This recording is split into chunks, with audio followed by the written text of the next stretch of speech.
una mujer, María Victoria, con una amplia experiencia en puestos de responsabilidad, de tipo técnico, de tipo político o politécnicos, podríamos decir en algunos de los casos. Es una persona con experiencia. Nos viene desde el otro lado del océano, desde la ciudad de Buenos Aires. Entonces yo quiero plantearle primero, para no entrar de lleno en el tema de la gestión cultural y de las políticas culturales, algo más de la tierra, ¿no? Un poco más del terruño.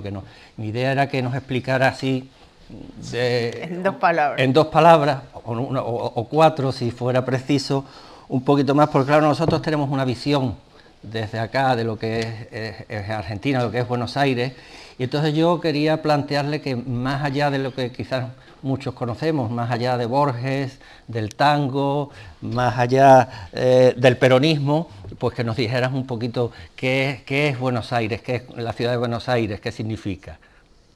Bueno, primero, buenos días, muchísimas gracias por la invitación, gracias Luis, a la vicerrectora, Salvador también por esta acogida, y realmente esto que dice Luis de familia extendida, de aquel lado y de este lado se siente y se agradece. Es como llegar a una ciudad en la que nunca había estado, pero sentirme como en casa y muy mimada y bien tratada por todos, hasta el señor que me vendió el agua mineral en el kiosco enfrente del hotel. Así que ahí va algo de lo que recién hablábamos, que tenemos en nuestro ADN. Tenemos patrones en común que tenemos que saber disfrutar, pero también tenemos que saber utilizar adecuadamente. Buenos Aires, más allá de Borges, el tango, el peronismo, queda poco, queda poco para describir. Me parece que requiere hacer un poquito de historia. La ciudad de Buenos Aires fue la puerta trasera del virreinato del Río de la Plata. A nosotros nos enseñaron en la escuela todo lo contrario, o sea que decodificar y dar vuelta la realidad y saber dónde uno está parado es esencial. Crecimos creyendo que Buenos Aires era la puerta de entrada a un gran imperio, a una zona bendecida por Dios, de tierras fértiles y de enorme riqueza. Un poco en forma ácida lo estoy comentando, pero lo que muy pocas veces tenemos en cuenta es que todo eso puede ser cierto. Lo que hay que hacer es trabajarlo, no sentarse a ver qué viene de allí. Bueno, como les decía, puerta trasera de la colonia española, en el fin del mundo. En el fin del mundo, este es un dato que hasta el día de hoy tenemos que tener en cuenta, más allá de las comunicaciones. No vamos camino a ningún lado cuando vamos a Buenos Aires. Llegamos a Buenos Aires porque queremos ir a Buenos Aires. No hay mucho más después. Con lo cual, después de la colonia, de las guerras de independencia, comienza todo un proceso de organización nacional, así se lo conoce, entre 1850 y 1880, periodo en el que surge una generación de hombres que imaginaron, soñaron, pensaron, diseñaron y pusieron en marcha, o comenzaron a poner en marcha, la organización de una nación y la organización de un Estado. En esa época, a partir de 1853, que se dicta la Constitución Nacional, se escriben los códigos, el Código Civil, el Código Penal, se crea la escuela pública, el sistema público de hospitales, los ferrocarriles empiezan a instalarse en Argentina y bordan todo el territorio de la Argentina, se conjuga con un dato, con un elemento vital, esencial, que es la inmigración masiva. La inmigración masiva en la Argentina europea llega a partir de los años 80 del siglo XIX. Con lo cual, las ideas de la generación del 80, las ideas de progreso, muy típicas a su vez de la época, conjugadas con la inmigración masiva, esto es, con gente que se desplazaba por problemas religiosos, políticos, por guerras, por hambre, por pobreza, y que buscaban esa tierra prometida, ese lugar donde poder establecerse y empezar de nuevo. Y allí estaba Buenos Aires, a donde llegaban todos estos inmigrantes, de ahí el tango, y era la primera ciudad que recibía a españoles, italianos, turcos, polacos, rusos, húngaros, austríacos, que son hasta los años de 1970 del siglo XX, son quienes ayudaron a amalgamar algo que somos los argentinos. A cualquier persona de América Latina, a un peruano le dice, bueno, ¿de dónde descienden los peruanos? Del imperio incaico, después, o a los mexicanos y los aztecas, los mayas. Bueno, cuando a los argentinos, un poco en chiste, un poco en serio, nos preguntan, bueno, ¿ustedes de dónde descienden? Los argentinos descendemos de los barcos. Esto es lo que contestamos, porque somos producto de esa inmigración que nos marca y nos selló para toda la vida. Yo misma soy un ejemplo, mi mamá es rusa, el 50% de mi sangre es rusa, pero mi papá es hijo de andaluces, Alcaraz, y de ingleses. Así que somos todos como una mezcla muy, muy interesante que nos hace ricos. En 1916 se votó por primera vez en la Argentina. 1916 se vota por primera vez un gobierno elegido por el voto popular, que por supuesto no votaban las mujeres. Pero a partir de 1930 empiezan a alternarse golpes de Estado con gobiernos democráticos débiles. Y todo esto a su vez atravesado entre el 45 y el 55 por el peronismo. Con lo cual ustedes van viendo cómo empiezan a haber cada vez actores que participan y que van conformando esto que somos los argentinos. En el 83, en 1983, se recupera la democracia.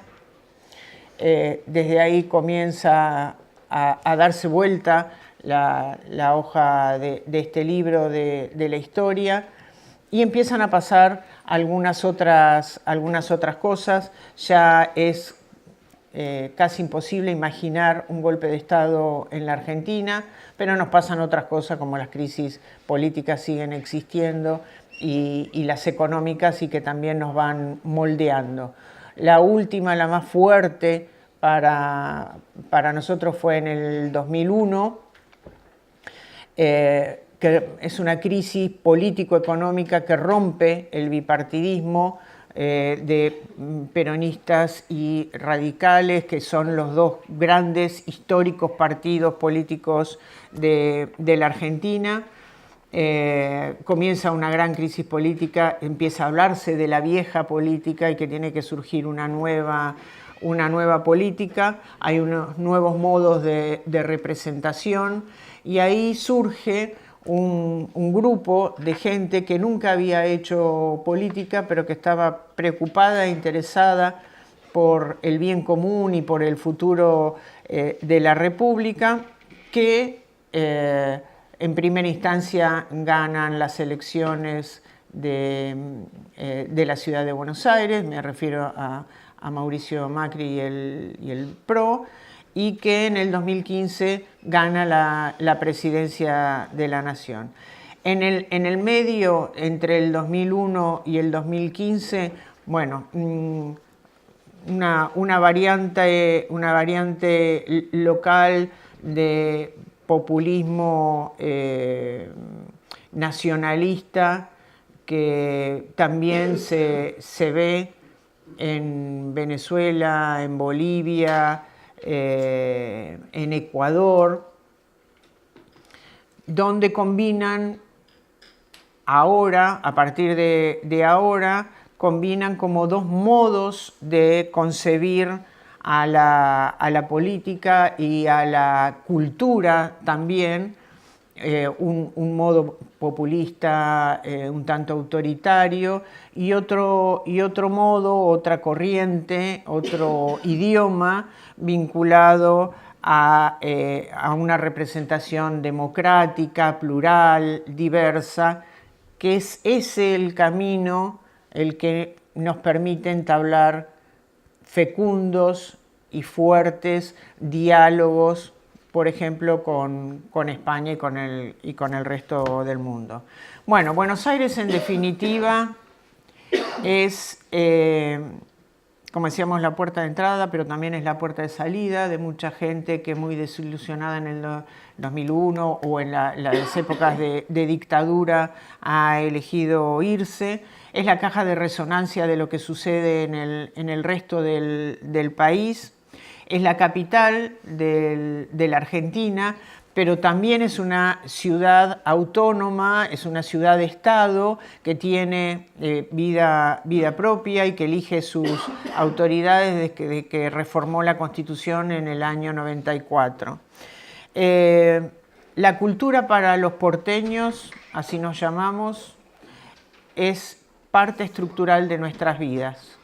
No concebimos o no conciben, porque en realidad no soy porteña, nací en la provincia de Buenos Aires, a la vida sin cultura. Fue también durante los momentos duros la balsa que nos mantenía a flote como personas individuales y colectivas. Solamente algunos números: en Buenos Aires hay más de entre 280 y 300 teatros, hay 460 librerías, hay más de 3.000 restaurantes. Nos gusta comer mucho y eso, digamos, todo se hereda, o sea que podemos ir viendo de dónde venimos también. Más de 1.000 espacios verdes tiene la ciudad de Buenos Aires. En los momentos complicados, yo cuento algunas anécdotas que me ha tocado ver como gestora cultural, justamente en la crisis del 2001, que había manifestaciones en las calles con gente muy enojada. A nosotros en el Ministerio de Cultura de la ciudad nos tocaba en febrero del 2002, o sea que a 2 meses de estallar la crisis, organizar un festival de tango, y casualmente ese año habíamos decidido hacerlo en los parques públicos, que los parques públicos estaban ocupados por asambleas populares y por manifestaciones continuamente, y no nos parecía una buena idea pedirle a la gente que se corra para armarles un escenario que era para ellos también. Así que reformateamos el festival, muy asustados, muy preocupados, porque la gente estaba muy enojada, gritaba que se vayan todos y que no quede ni uno solo. Nosotros éramos parte del Estado, del gobierno municipal, pero bueno, finalmente del gobierno de ese momento. Y lo que pasó fue mágico. La gente venía de las manifestaciones con sus banderas, con sus cacerolas, pasaba por la puerta del parque donde habíamos organizado la inauguración del festival, guardaban las cacerolas, enrollaban las banderas, vinieron al festival, disfrutaron, cantaron, después volvieron a salir y siguieron su marcha hacia sus casas.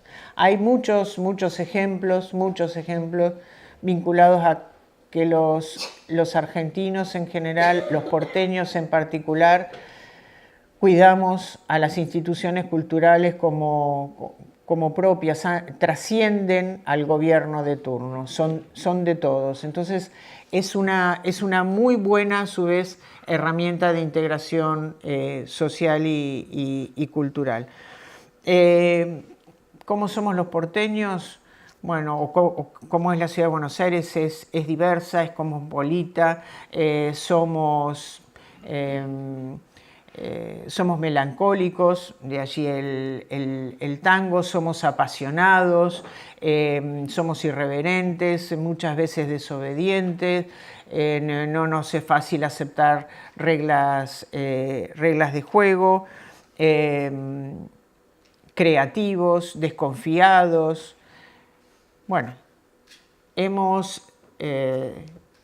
y allí vamos tratando de crecer y tratando de un país que está terminando su etapa de adolescencia,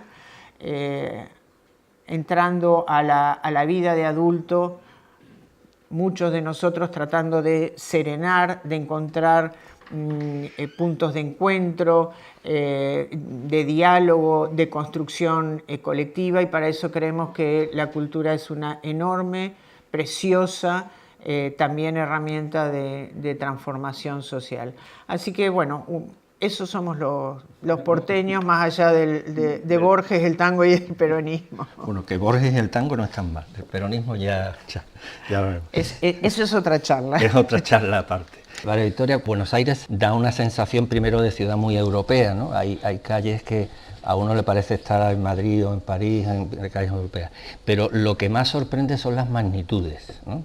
La avenida 9 de Julio es una avenida anchísima que tiene como 10 carriles para allá, 10 carriles para acá, un parque en medio, con un monolito inmenso allá en el centro, luego vas por allá, ves una imagen de Eva Perón enorme, y luego en las calles, Puerto Madero también. Las magnitudes de Argentina son muy grandes de eso.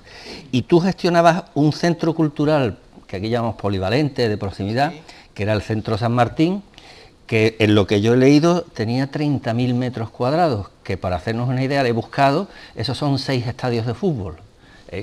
Toda la superficie, con una torre de 12 pisos hacia arriba, con 3 o 4 pisos, 5 subsuelos hacia abajo, con muchísimo personal, haciendo actividades de todo, y yo pensaba, digo, el vértigo que yo sentiría si a mí me soltaran allí y me dijeran, gestiona esto. ¿Cómo se lleva eso? ¿Qué hace uno? ¿Qué fórmula hay? Bueno, el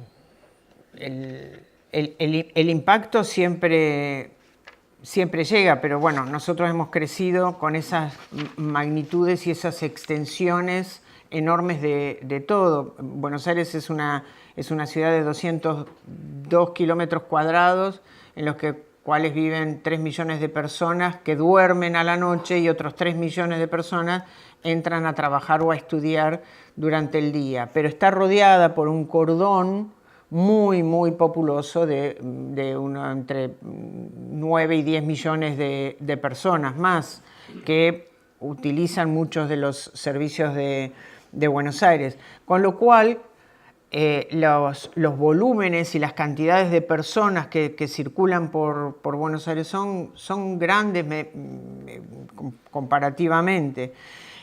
¿Cómo se gestiona? Y se gestiona con una mezcla de distintas y raras habilidades que uno tiene que tener. Bueno, formación, oficio. Esto es nada más ni nada menos que saber qué es lo que uno quiere y hacia dónde quiere llevar esa institución, con una cabeza lo más abierta posible en referencia a lo que hay, a lo que viene dado, pero también a lo nuevo, un buen equipo de conducción y un gran espíritu de aventura. Un gran espíritu de aventura porque realmente es impactante el tamaño y las dimensiones de muchas de las instituciones.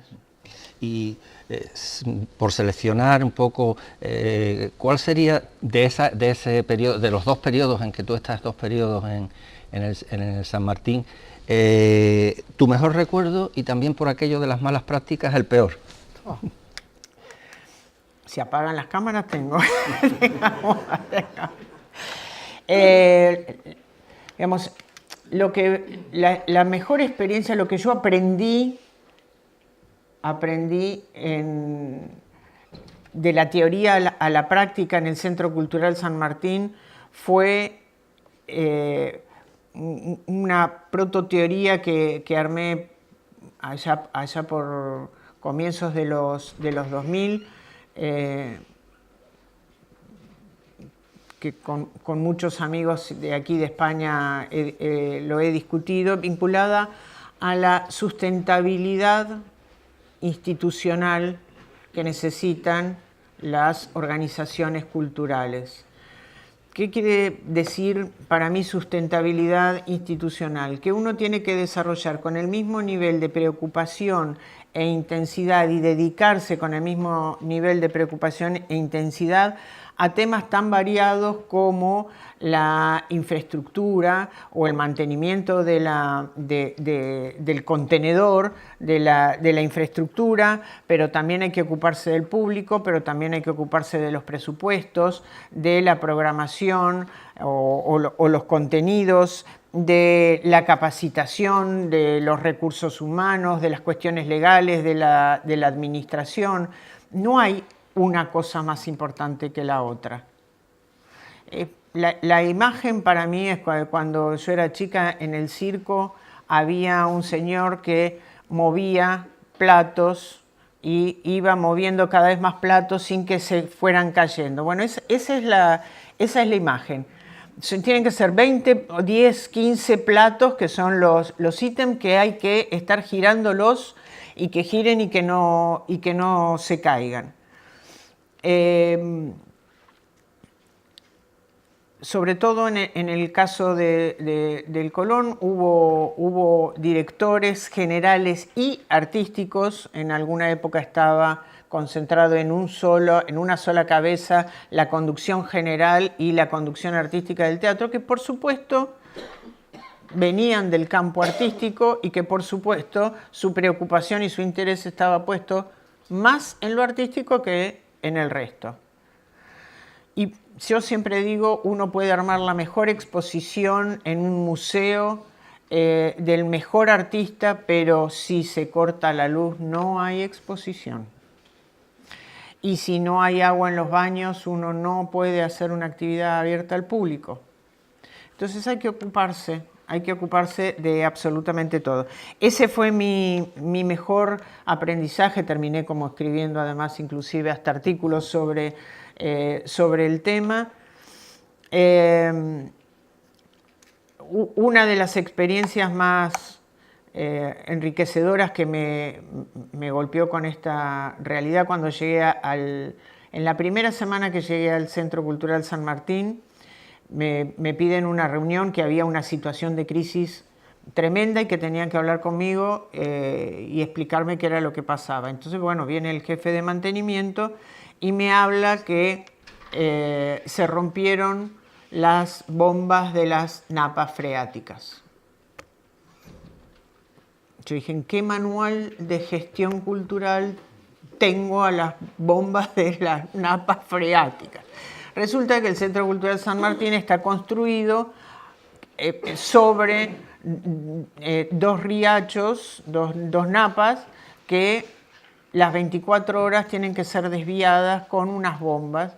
Se rompió una, después se rompió otra, después se rompió otra, y la cuarta, justo cuando llego yo, se rompe la última, no había agua en el Centro Cultural San Martín y empezó a subir por los subsuelos, empezaron a inundarse. Así fue recibida en la primera semana, yo pensé que sucumbía, no, bueno, por supuesto que bueno, fuimos a obras públicas, pedimos ayuda, pusieron unas bombas y con esto la anécdota se termina.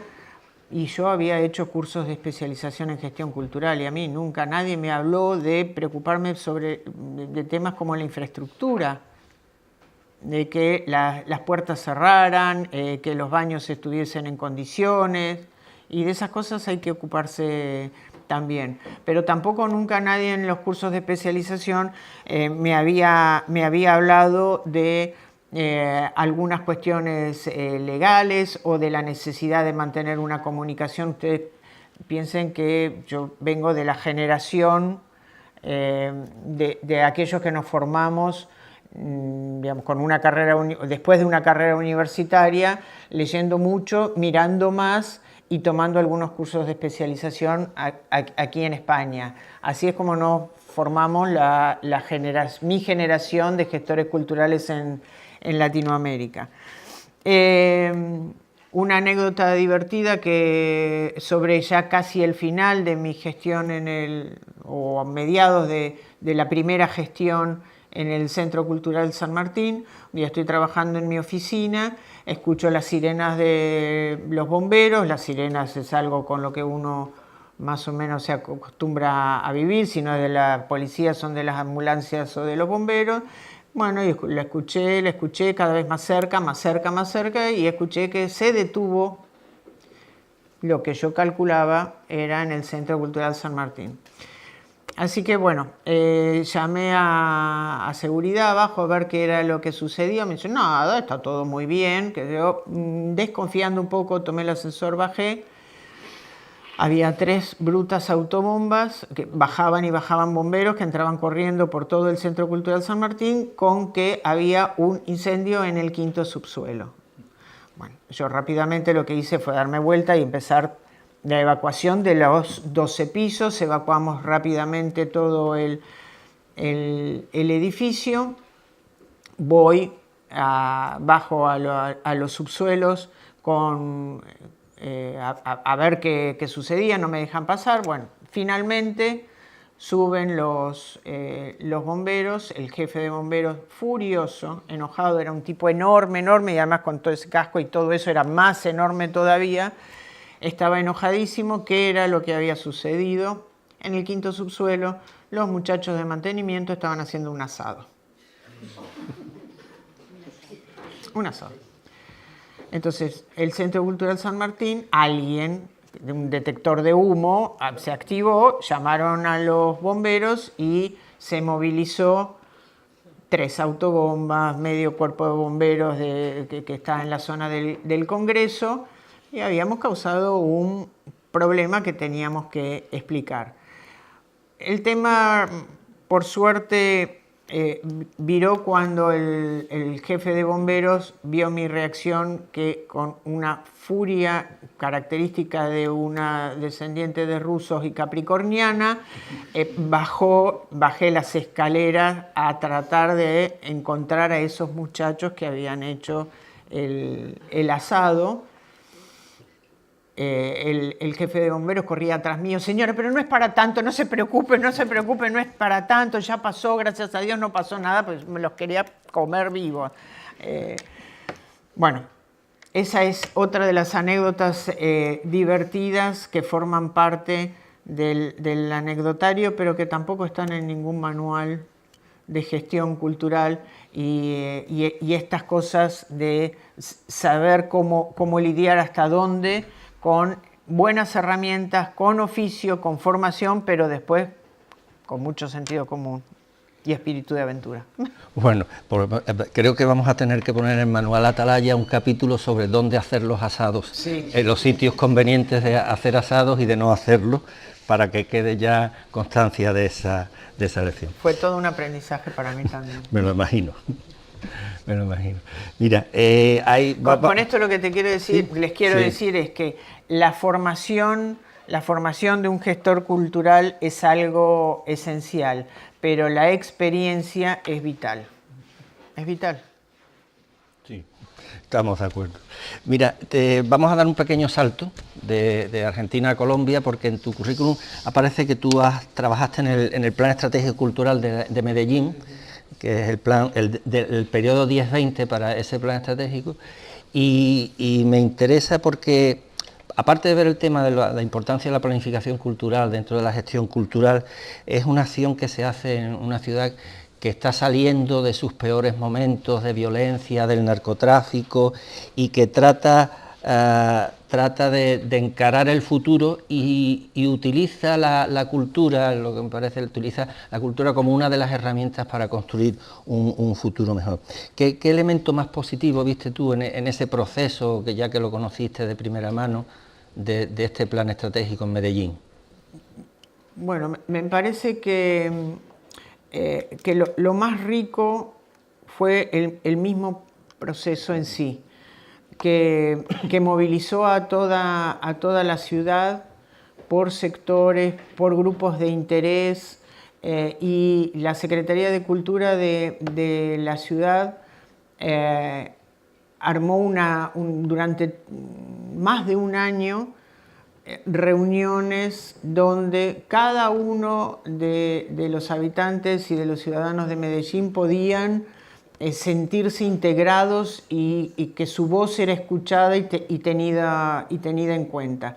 Eso sumado al gran despliegue de infraestructura cultural que se desarrolló en esos años. Los parques bibliotecas son un ejemplo y un modelo para toda Latinoamérica, que no son otra cosa que espacios de encuentro donde la gente puede ir a reconstruirse y a pasar momentos gratos. Inclusive había, por ejemplo, un parque biblioteca que era muy interesante al comienzo ver mujeres que no sabían leer y escribir y que tenían un sector con sillones, con revistas, y que se sentaban a mirar las fotos de las revistas. Entonces la pregunta fue, bueno, pero la función de la biblioteca en este caso también era un momento consigo mismos y con otras mujeres tranquilas, seguras, y pudiendo a partir de ahí charlando y tomando algunos cursos y algunos talleres. Así que ese espacio que en Medellín se supieron dar, por un lado con infraestructura y por otro lado con tiempo para poder charlar, para poder contar cada uno de dónde venía y a su vez qué era lo que quería aportar en esa construcción, a mí me parece que fue muy rico y además me parece muy útil para Medellín, que supo diseñar una estrategia a su medida. Digamos, no tomó modelos y los aplicó, o teorías y las aplicó directamente, sino que las supo recortar y darle la forma propia de Medellín. Fue una gran experiencia que durante un año y medio, cada 2 o 3 meses, yo viajaba durante una semana o 10 días y me permitió conocer muy a fondo la ciudad, y realmente lo agradezco la experiencia. Este tipo de experiencias de este plan de Medellín se enmarcan en estrategias de cultura y desarrollo humano, probablemente, que en los últimos 15, 20 años han estado muy en boga. Sí. Pero a veces me ha dado la sensación de que las estrategias de cultura y desarrollo, cultura y economía, eran en cierta medida una manera de tratar de justificar el gasto público en cultura. ¿Tú no has sentido esa sensación? Yo no sé si para justificar el gasto, pero sí me parece que a partir de los años 80, cuando nos damos cuenta que hay que profesionalizar la cultura, que ya el voluntarismo y los artistas ayudándose entre sí no alcanzaba, no era suficiente, y que teníamos que ser tan profesionales como en todos los otros campos del desarrollo humano. Empezamos a tener como un comportamiento de vaivén hasta de pendular, y supongo que en algún momento encontraremos como un punto medio de pasar de un extremo al otro, de la necesidad de planificar minuto a minuto lo que sucede en una institución, a ser poco menos que contadores especializados en financiamiento para poder conducir una institución. Entonces, a mí me parece que son modas o son tendencias que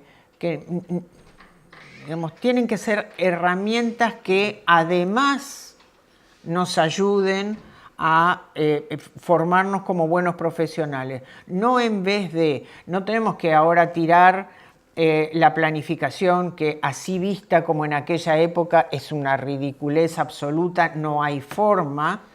Cada uno de nosotros hasta mentalmente traza una hoja de ruta. Eso es una planificación. Si la escribimos, la documentamos y la compartimos con otros, mucho mejor, es más transparente nuestra gestión. Pero tratar de calcular al día, al minuto, cada una de las acciones, en ciudades como Buenos Aires, yo rápidamente puedo demostrar que no es útil. Nosotros, cuando planificamos el año 2001, nunca tuvimos en cuenta la variable que en diciembre todo podía, o planificar el 2002, que en diciembre todo iba a estallar y que iba a haber una crisis política y económica, que lo que hicimos fue romper todo aquello que habíamos diseñado y empezamos de nuevo en pocos días, y de urgencia tuvimos que dar vuelta nuestras cabezas que iban para un lado y tuvimos que ir para otro. Esa es la habilidad que tiene que tener un gestor cultural, de sumar, no de reemplazar. Y me parece que estamos en un momento bisagra. Me parece que los gestores culturales hoy en día, para cómo está el mundo y nuestras ciudades y los países en los que vivimos, tenemos que replantearnos con qué herramientas trabajamos y cuáles y hasta dónde usamos cada una. Me parece que cuando empezamos a formarnos con la experiencia o en el campo académico, compramos o adquirimos o nos es entregada una caja de herramientas vacía. Abrimos esa tapa y empezamos a poner herramientas. Y casi como el ejemplo de la caja de primeros auxilios, uno va poniendo herramientas por sí. O la mochila cuando uno se va de campamento cuando era joven. Por sí. Necesito. Y bueno, y cuando llegas al día a día de la gestión, abres esa caja de herramientas y dices, bueno, a ver qué tengo, y con esto tengo que construir una gestión. Y me parece que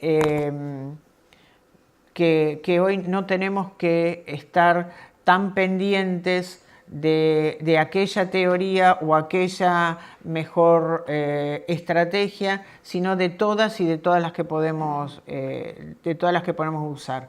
La planificación excesiva lo que generó o intentó generar fue una generación de tecnócratas que sabían poner en un casillero qué cosa había que hacer antes que otra cosa, pero que no podían enfrentarse a la realidad de la gestión, y eso no nos sirve, porque no nos sirven ni funcionarios políticos ni gestores culturales en general, de escritorio. Lo que nosotros necesitamos son gestores culturales de campo que puedan llevar adelante la acción del día a día. Después están quienes puedan planificar las políticas culturales, que también necesariamente tienen que conocer el campo, porque si no hay como un divorcio entre lo que se supone o se desea que sean las políticas culturales y la realidad del día a día.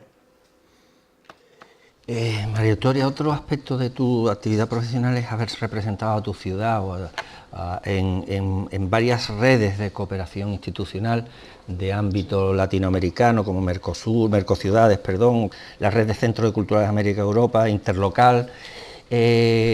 Muchas veces cuando desde el ámbito local, de las ciudades, de las provincias, se plantea al poder político la necesidad de integrarse en redes porque eso mejora la cooperación, mejora el trabajo y tal, hay una cierta reticencia o como que parece que uno lo que quiere es viajar a costa de la institución y no se dan cuenta de que el trabajo en red, sobre todo para lo local, tiene muchas ventajas. ¿Qué tipo de ventajas sobre todo has encontrado tú en esa experiencia de cooperación en red? Bueno, la primera y principal es una cuestión de justamente todo lo contrario, de economía.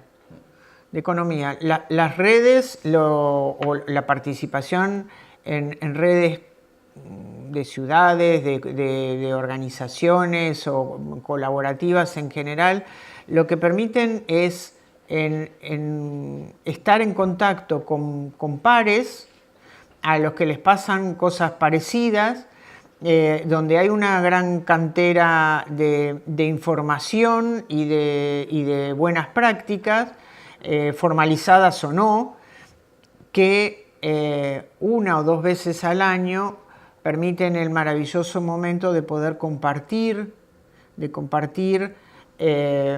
con un programa, con un objetivo concreto, la experiencia de distintos profesionales de distintos lugares que se dedican a lo mismo. Este tipo de cooperación multilateral, como yo digo, justamente la gran ventaja que tiene es que es mucho más barato.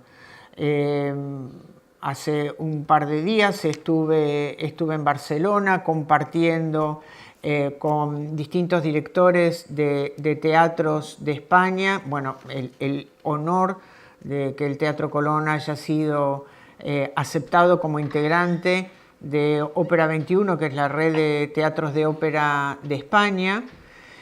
Y bueno, vivimos 24 horas juntos, con espacios de trabajo, pero también con espacios más sociales, que son tanto o más ricos que los otros, porque ahí es donde aparece el comentario: che, en tu teatro a vos te pasa tal cosa, porque a nosotros tenemos... ¿Cómo solucionaste...?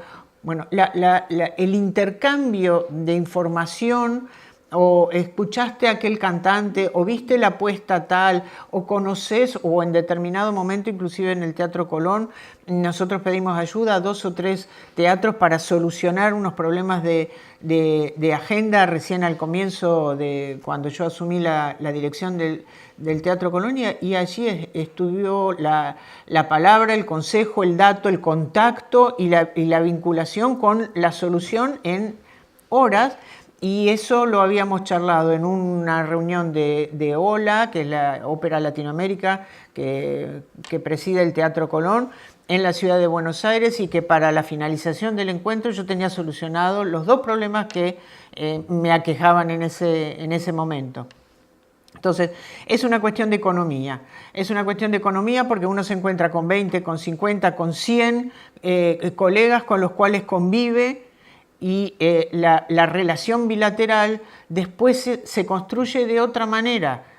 Es mucho más fácil que yo le mande un mail a Chus, porque no lo podés llamar por teléfono porque no tiene celular, pero vos le mandás un mail a Chus, necesito tal cosa. Bueno, hemos construido una vida todos juntos, o lo mismo con Luis o con tantos otros, o ahora con con los colegas directores de los teatros. Y a mí me parece que esas redes invisibles lo único que producen es beneficio, lo único que producen es beneficio.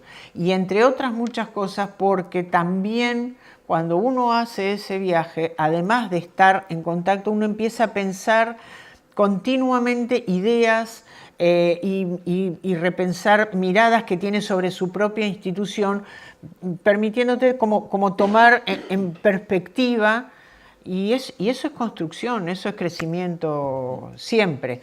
Claro, por supuesto que es difícil explicarle esto en términos políticos a los jefes que son los que aprueban el gasto, pero después cuando se ven los resultados, ahí todo el mundo entiende.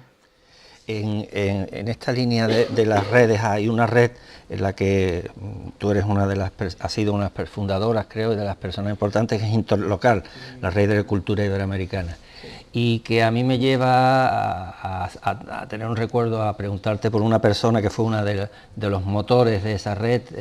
Una persona fue Eduard Miralles, que, como antes señalaba a veces rectora, fue desde su fundación, estuvo ligado al proyecto Periférica, y de una forma entregada y tal. Tú lo conociste mucho, Eduard. ¿Qué significó para ti, Eduard? En lo personal sabemos que fue un gran amigo, como muchos, pero en lo profesional y como gestora, como... Bueno, en lo profesional fue un pilar, y va a seguir siendo un pilar de referencia importantísimo. Y primero les cuento una anécdota divertida de Eduard. En el año 2000, yo no lo conocía tanto, si bien lo conocí en los años 90, pero digamos, no teníamos tanta confianza como después supimos construir. Estábamos armando, 99 era, estábamos armando, pensando en la posibilidad de crear una red de cooperación iberoamericana, que después terminó siendo Interlocal, que Buenos Aires parecía para la Diputación de Barcelona y para Barcelona en general, que quien estaba traccionando con fuerza motorizando esa idea. Dice, bueno, él estuvo en Buenos Aires con otro funcionario de la Diputación. A los meses viajo yo con otra técnica a Barcelona para terminar de delinear con el mandato de ponerlo en marcha, de hacer el primer encuentro en Buenos Aires, del aporte que Buenos Aires iba a hacer. Así que eran todas buenas noticias. Trabajamos todo el primer día muy bien. Al segundo día a la mañana yo llego a la reunión y los veo como un poquito serios. Dice, mira, María Victoria, yo quería, no sé si esto tiene algo que ver con vos, pero te quería mostrar que en un diario de Buenos Aires salió, y acá tengo el recorte, salió que el subsecretario de Cultura, o sea, mi jefe, el que me había mandado y encomendado todo esto, ya no es más el subsecretario de Cultura, que lo echaron.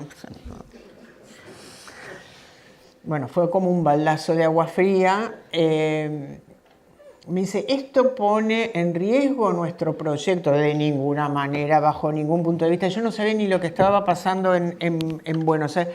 De ninguna manera vamos a seguir. Esto trasciende el nombre de un funcionario, es una decisión de gobierno, cosa que así fue, pero durante todo el resto de nuestras vidas nos reímos y quedó en el anecdotario mi cara, que yo imaginaba que trataba de disimular, descrita por Eduard, que yo trataba de poner cara que todo seguía adelante, pero el shock que me había producido, que venía con un mandato del que me lo había dado, no estaba más.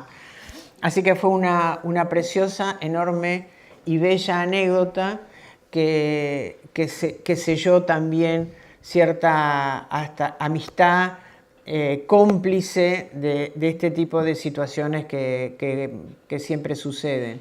Eduard es una referencia para los gestores de Latinoamérica, es un enorme profesional de memoria prodigiosa y brutal, que era solo preguntarle en qué año hicimos la reunión tal en tal lugar, y se acordaba el día, el mes, el año, quiénes habían estado.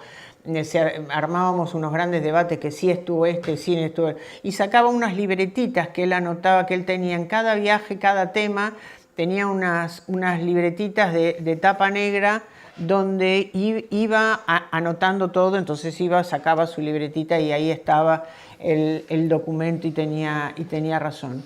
Un profesional solidario, gregario, sabía juntar gente, sabía presentarnos. De hecho, Eduard es el que me presentó con Chus Cantero de Sevilla. Chus Cantero es el que me presentó a Luis Ben, y junto con Eduard Miralles, y además con José Ramón Inza de Zaragoza. Bueno, así se va creando, fue creando Eduard esa red invisible de gestores culturales que nos movilizábamos por toda Latinoamérica, formando otros gestores, entrenando, transmitiendo experiencias, buenas prácticas, y también trabándonos en acalorados debates, pero acaloradísimos debates, que parecía que se venía el mundo abajo, que sabía con mucha habilidad combinar con los momentos gratos de ir a comer, de ir a tomar algo, de charlar de los hijos, de las familias, de nuestros amores y desamores. Supo construir un andamiaje que hoy nos queda y que tenemos que alimentar en el día a día para que no se venga abajo. Y no más, porque si no termino llorando y no tengo planificado eso en el día de hoy. Vamos a evitarlo, cambiamos de tema para que no nos llores. Pasas de un centro polivalente, monstruoso como el San Martín, a uno súper especializado, también monstruoso de dimensiones, y súper especializado, que es un teatro de ópera y danza y ballet, que es el Colón. ¿Eso cómo se vive? ¿Qué hay que cambiar en la cabeza de un gestor para eso? No mucho. Esto es como la cocina de casa. Lo importante es que uno a la noche, al final del día, sirva algo para comer. Y después cómo uno lo construye, qué ingredientes tiene y qué es lo que le pone, es otra cuestión. La clave está en preguntarse qué es lo que uno quiere, para quién uno trabaja, cuál es el destinatario y cuáles son las mejores estrategias. Lo que vos decías del shock del Centro Cultural San Martín, a mí el shock me lo produjo realmente el Teatro Colón. Cuando el jefe de gobierno de la ciudad me ofreció la conducción del Teatro Colón, a mí me impactó, porque es algo que no se me había cruzado nunca por la cabeza como posibilidad. Y el desafío era muy grande. Y en pocas palabras, a mí me parece que el objetivo que me propuse fue tratar de romper prejuicios.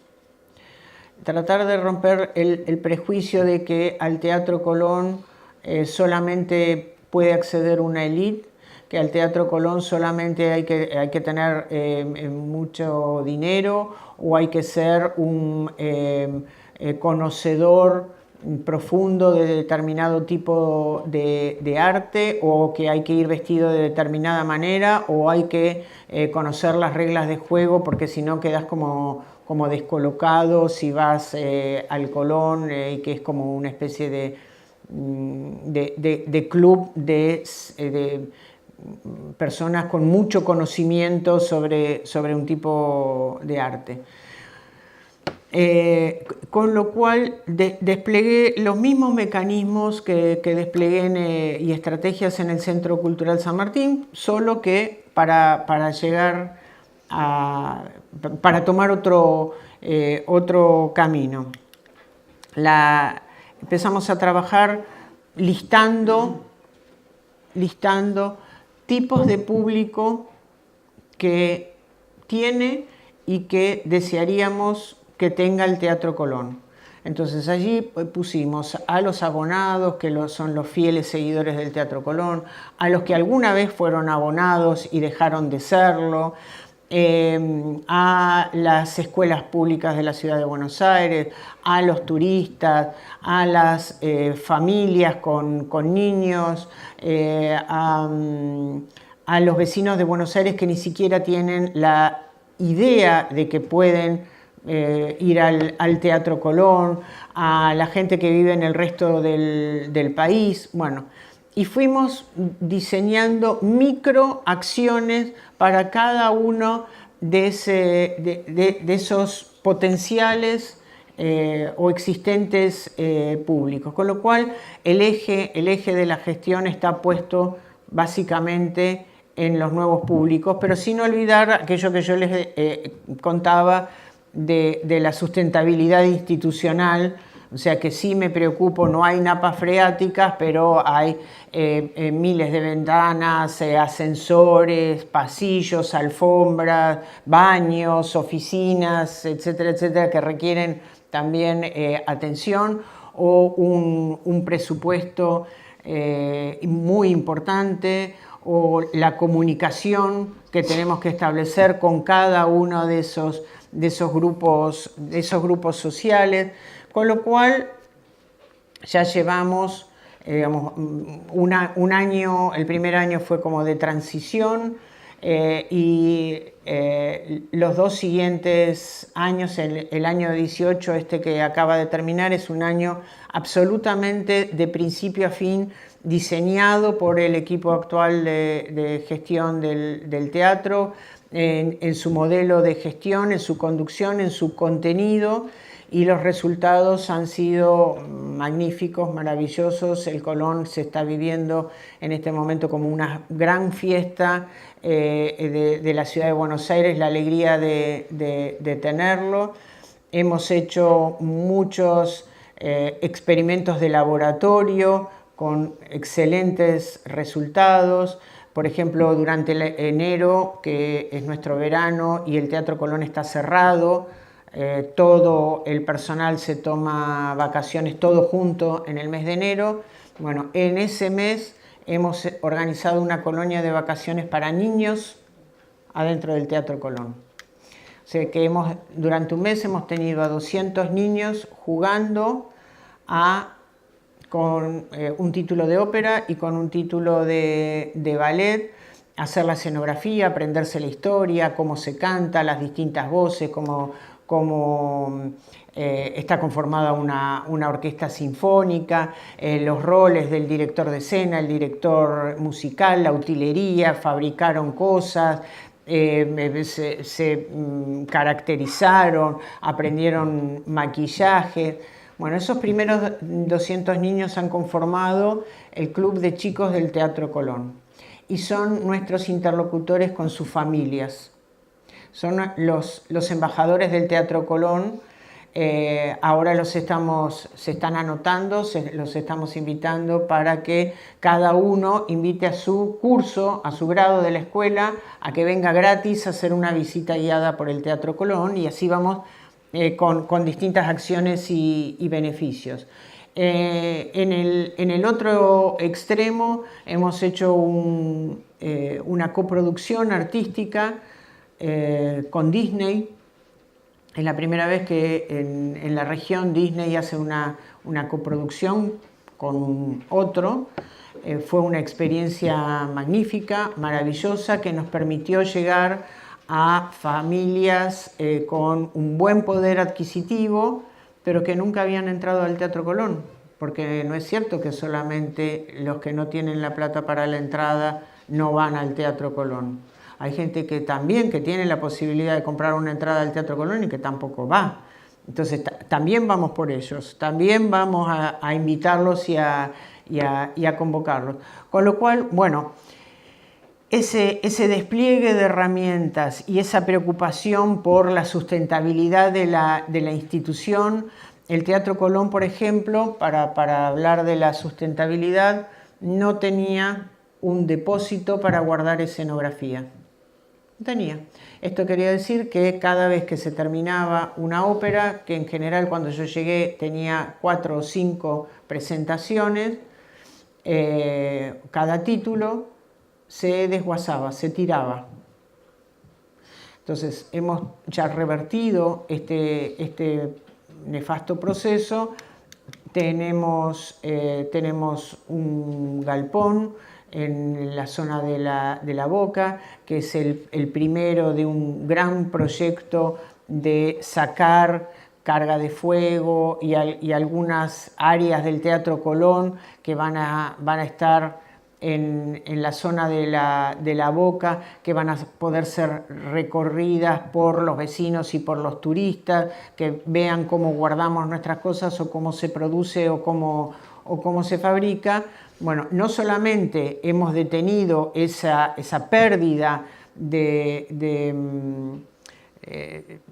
tiempo, de dinero y de arte, sino que nos permite reponer cada 3, 4 años ese título que se guarda, con lo cual se hace un ahorro, y en el mientras tanto lo que estamos creando es una nueva unidad de negocios en el Teatro Colón de alquiler de escenografía y vestuarios a otros teatros, que eso nos permite además generar algunos ingresos. Bueno, de esto hablo cuando hablamos de sustentabilidad. O no pudieron o no se les ocurrió.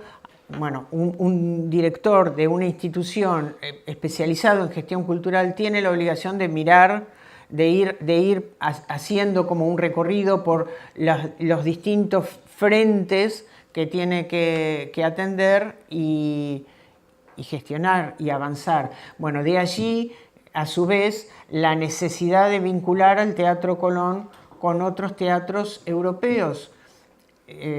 Siempre explico que el Teatro Colón es un teatro a la europea, con reglas de juego a la europea, con un sistema, es un teatro fábrica, produce todo lo que se ve arriba del escenario como a la vieja usanza europea, pero en el fin del mundo, en Latinoamérica. Con lo cual, el esfuerzo por llevar adelante y mantener viva la llama esencial del Teatro Colón nos hace tener que esforzarnos por estar cerca de los teatros europeos que se dedican a lo mismo.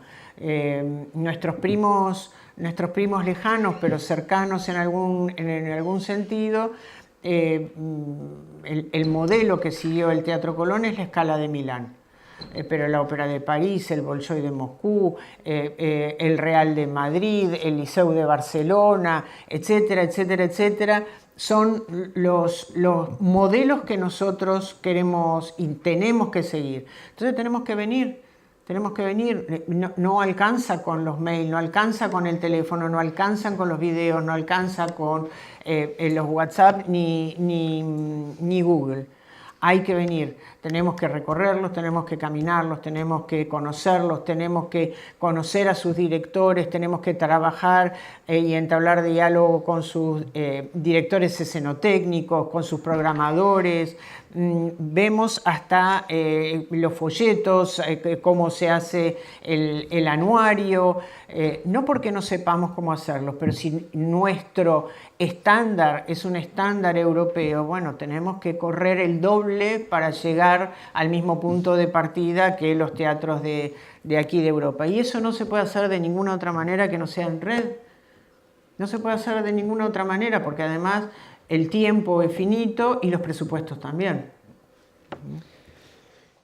Mira, buscando cosas sobre el Teatro Colón en internet, me encuentro una carta que te dirigen el presidente y el secretario de la Academia Nacional de las Bellas Artes de Argentina, que muy curiosa, en la cual con suaves maneras menos recriminan que en la programación del teatro, de 53 obras que se ofrecen en la temporada, solo 3 corresponden a autores nacionales argentinos, ¿no? Sí. Y hay una preocupación que, bueno, que comparten muchas academias nacionales o reales academias, siempre esa preocupación. Y a mí me lleva a meditar esto por donde quiero compartir contigo la reflexión, que quizás la tendencia ahora ya no, de estas academias no debería ser tanto preocuparse por lo nacional, que bien está, sino como otros movimientos que están surgiendo, como en Francia el Mouvement Chef y clásicas y modernas en España, que están tratando de que hasta las grandes instituciones culturales del tipo grandes teatros, etcétera, visibilicen más el papel de la mujer. Que han sido estas instituciones tradicionalmente de cultura machista, pero que se visibilice que también existen mujeres creadoras, también existen mujeres intérpretes, etcétera. ¿Hay algún tipo de iniciativa similar allí en Argentina en concreto, en torno al Colón, que tú veas que haya interés por visibilizar más a la mujer como creadora? Sí, pero más de hecho que movimiento. No hay un movimiento organizado, vinculado a que mujeres intérpretes o directoras de orquesta o directoras de escena tengan un rol más activo, sino el interés y la preocupación de los propios directores de los teatros de generarlo. O sea que no surgió, al menos todavía como demanda, pero sí como preocupación, y allí vamos. Pero también yo lo que quiero compartir con ustedes, que volviendo a lo que decíamos antes del Teatro Colón, que estamos a 10.000 kilómetros de aquí, y esto también es como una decisión de política, de política cultural, de gestión, justamente el tener a 10.000 kilómetros el teatro más parecido al Teatro Colón, el que está más cerca, nos obliga a que, a diferencia, por ejemplo, de Europa, que puede haber cierta especialización en la programación o hacer foco más en lo contemporáneo, más en los autores nacionales, más en alguna cosa, nosotros nos sentimos como obligados a mostrar un poco de todo. Un poco de todo porque no hay cerca donde ir a complementar el resto si a uno le interesa. Entonces, autores argentinos tienen que convivir con los clásicos, tienen que convivir con los contemporáneos europeos, tienen que convivir con algún título o algún autor latinoamericano. Entonces, bueno, esto nos hace mostrar un poquito de todo. Y con respecto a la mujer, bueno, como te digo, por supuesto, y esto lo digo como mujer, primero está el talento. No voy a programar nunca o no vamos a incluir en algún programa una mujer por el hecho de ser mujer. Eso en sí, a mí me parece, no es un valor. pero sí es importantísimo que la voz de la mujer, la creatividad de la mujer esté presente en absolutamente todas las esferas de la vida, incluida la conducción de un teatro de ópera como el Teatro Colón, que por primera vez tiene una directora mujer en 110 años.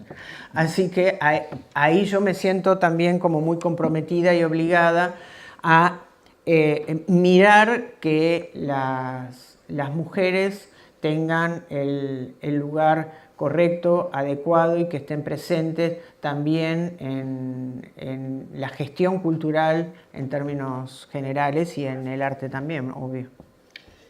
Bueno, no olvidemos que estamos en la presentación de una revista y es casi obligado que nos des un poquito tu opinión, tu parecer sobre la revista Periférica, y si tienes noticias de cómo es recibida allá en América Latina en general y en Argentina en concreto.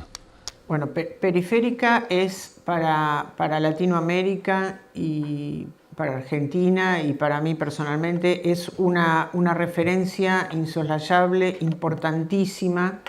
No hay mucha circulación de información por Latinoamérica, con lo cual a la hora de consultar en español hay muy poco para acceder. Entonces el lugar de Periférica es fundamental en ese sano equilibrio entre el pensar y el hacer, que me parece que, y además lo estábamos charlando hace un rato, es algo que de ninguna manera tiene que perder la revista, porque es su gran valor tener la capacidad de encontrar notas, artículos que tengan que ver con la reflexión y algunos otros que tienen que ver con la acción, con la gestión o con casos puntuales y concretos.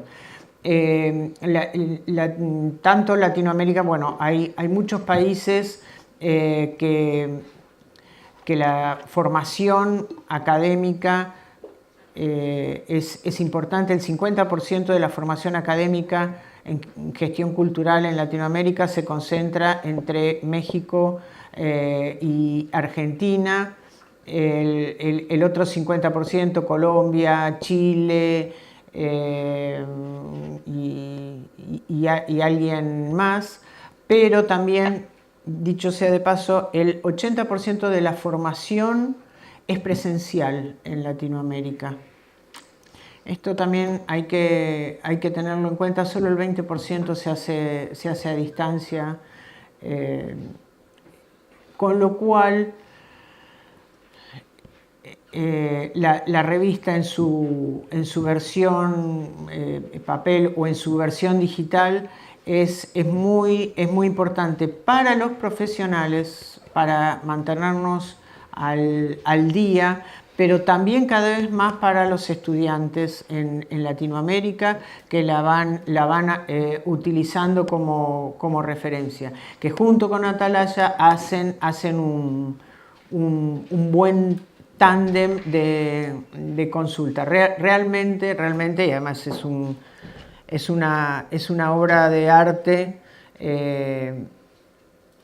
precioso, el diseño y el contenido valiosísimo. Pesa 1 kilo, así que me llevo 1 kilo más en la valija. Así que realmente se celebra y se agradece el esfuerzo que hacen tantos profesionales.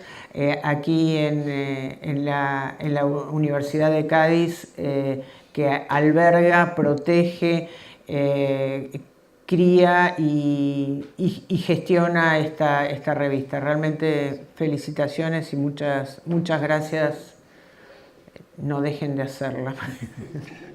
Bueno, estamos llegando ya al final, ya una última pregunta, más una pregunta importante, una pregunta que exige mucha sinceridad por tu parte y que te tienes que pringar, ¿no? Una pregunta que no puedes eludir. ¿Boca Juniors o River Plate? Ninguno de los dos.